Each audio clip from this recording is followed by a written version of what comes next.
Não se envergonhar.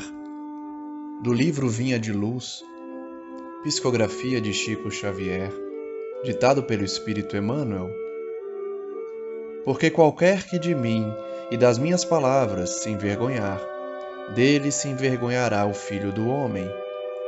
Jesus, Evangelho de Lucas, capítulo 9, versículo 26.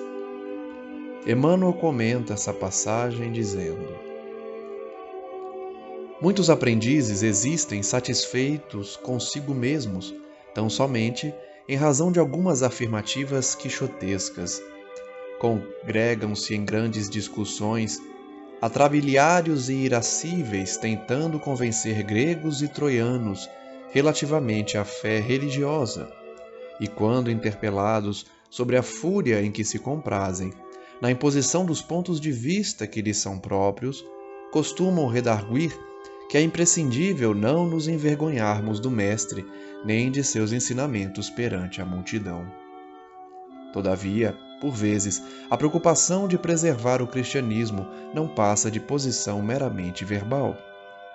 Tais defensores do Cristo andam esquecidos de que, antes de tudo, é indispensável não esquecer-lhe os princípios sublimes diante das tarefas de cada dia. A vida de um homem é a sua própria confissão pública. A conduta de cada crente é a sua verdadeira profissão de fé.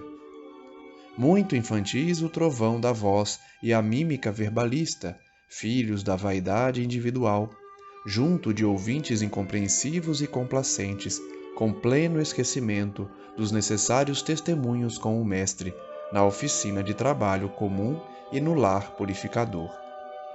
Torna-se indispensável não se envergonhar o aprendiz de Jesus, não em perlengas calorosas, das quais cada contendor regressa mais exasperado, mas sim perante as situações aparentemente insignificantes ou eminentemente expressivas, em que se pede ao crente o exemplo de amor, renúncia e sacrifício pessoal que o Senhor demonstrou em sua trajetória sublime.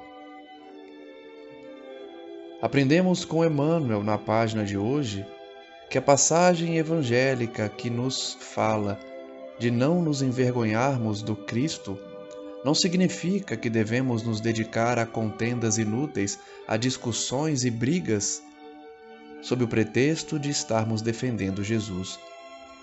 Emmanuel diz que muitos aprendizes gostam de utilizar essa passagem do Evangelho para dizer que defendem Jesus, quando na verdade se esquecem que a discussão inútil não leva à conversão do outro, mas somente para exercitar o nosso ego perante as discussões. Muitos entram nessas grandes discussões arbitrários, tentando convencer a todos relativamente à fé, e quando são questionados sobre a fúria que estão demonstrando, impondo seus pontos de vista, dizem que estão defendendo o Mestre por não terem vergonha dele.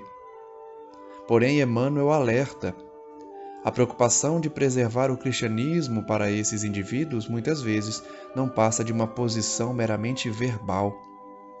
Esses chamados defensores do Cristo estão esquecidos de que, primeiro, é indispensável não esquecer os princípios do Evangelho diante das tarefas do cotidiano, porque a vida de um homem é a sua própria confissão pública, ou seja, a sua conduta que dirá que sentimento ele carrega no coração.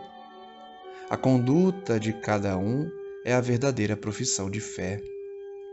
Por isso, é infantil elevar a voz, trazer a mímica verbalista, carregando a vaidade individual nas discussões, para pessoas que sequer conseguem entender ou não querem compreender o Evangelho, esquecendo-se que os verdadeiros testemunhos com Jesus é na oficina de trabalho comum, é no dia a dia, é no lar purificador, e não nas discussões em praças, em igrejas, ou em locais em que se busca a conversão dos que não acreditam. O ideal é trazer a conduta, porque o exemplo arrasta. Por isso, De fato, não devemos ter vergonha do Cristo, mas também não devemos entrar em discussões calorosas, onde aqueles que discutem saem cada vez mais exasperados das discussões. Devemos demonstrar que não temos vergonha do Cristo nas situações do dia a dia, que muitas pessoas consideram insignificantes, mas que, na verdade, são os momentos em que exemplificaremos o amor, a renúncia e o sacrifício pessoal que Jesus demonstrou na sua trajetória.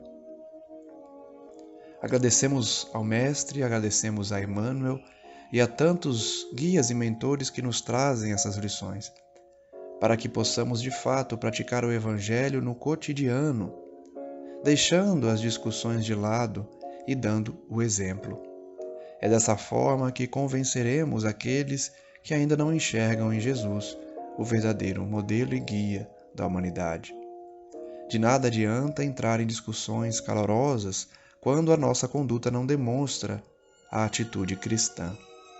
Sejamos, pois, verdadeiras cartas vivas do Evangelho em nossas vidas, na família, no trabalho e na sociedade, a fim de que sejamos observados como discípulos do Cristo, na conduta e na prática do bem, hoje e sempre. Que assim seja.